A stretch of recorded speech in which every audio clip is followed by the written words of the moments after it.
Hola amigos, bienvenidos a otro de estos vídeos cortitos de los mini encuentros con un curso de milagros. Hoy voy a hablar un poquito acerca de la mansedumbre, esta de las características de los maestros avanzados de Dios que nos pone en el manual. Jesús nos dice, el poder de los maestros de Dios radica en su mansedumbre, pues han entendido que los pensamientos de maldad no emanan del Hijo de Dios ni de su Creador. Por lo tanto, unen sus pensamientos a aquel que es su fuente, y así su voluntad, que siempre fue la de Dios, queda libre para ser como es. Estamos hablando del proceso de aprender a soltar, ¿no?, el secuestro que le hemos hecho en apariencia a una voluntad que no puede cambiar.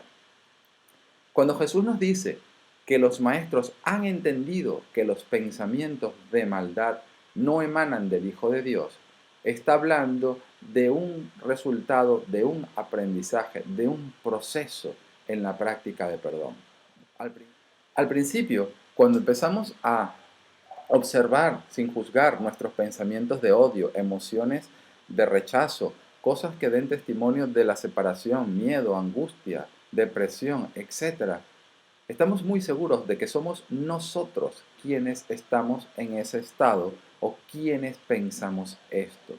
La práctica del perdón nos va haciendo observar que simplemente podemos no elegir abrigarlos, podemos soltarlos. Van a estar ahí, es la capa de miedo resultado de la idea de la culpa en la mente. Y no es posible atravesarla sin la mano del Espíritu, porque es Él el que puede irle recordando al Hijo de Dios su inocencia en cada uno de estos pasos. Estar listo no es lo mismo que alcanzar la maestría. Para nosotros se nos presenta como un proceso. Jesús dice al final del capítulo 2, en algún momento, que puede que pensemos que se necesita mucho tiempo entre el momento en el que estamos listos y el momento en el que alcanzamos la maestría. Pero también nos dice que recordemos que el tiempo y los milagros están bajo su control.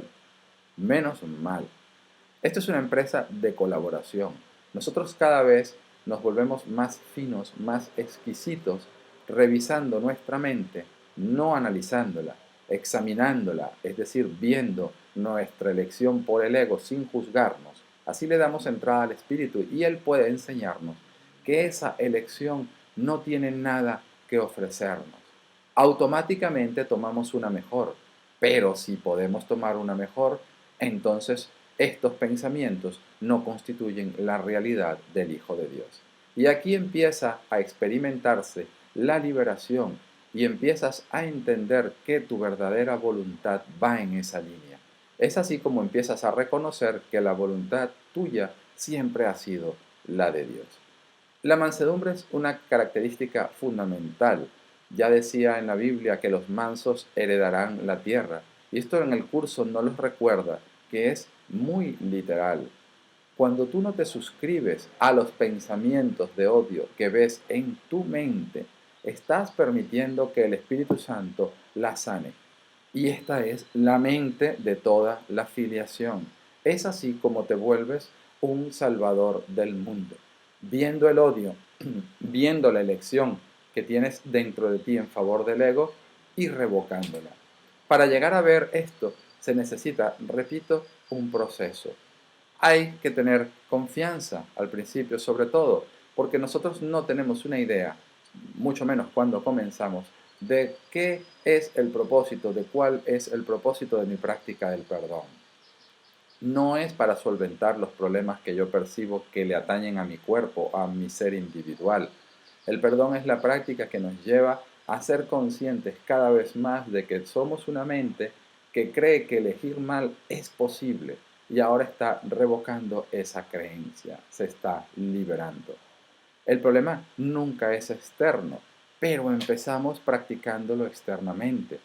Ahí empiezan a surgir nuestros pensamientos de odio y la práctica del perdón, repito, nos ha hecho entender que estos pensamientos de maldad no emanan del Hijo de Dios, tal como nos lo dice en el manual del maestro en el capítulo de la mansedumbre. Es ahí cuando empiezas a experimentar la liberación y es ahí cuando sabes que este proceso no puede tener vuelta atrás.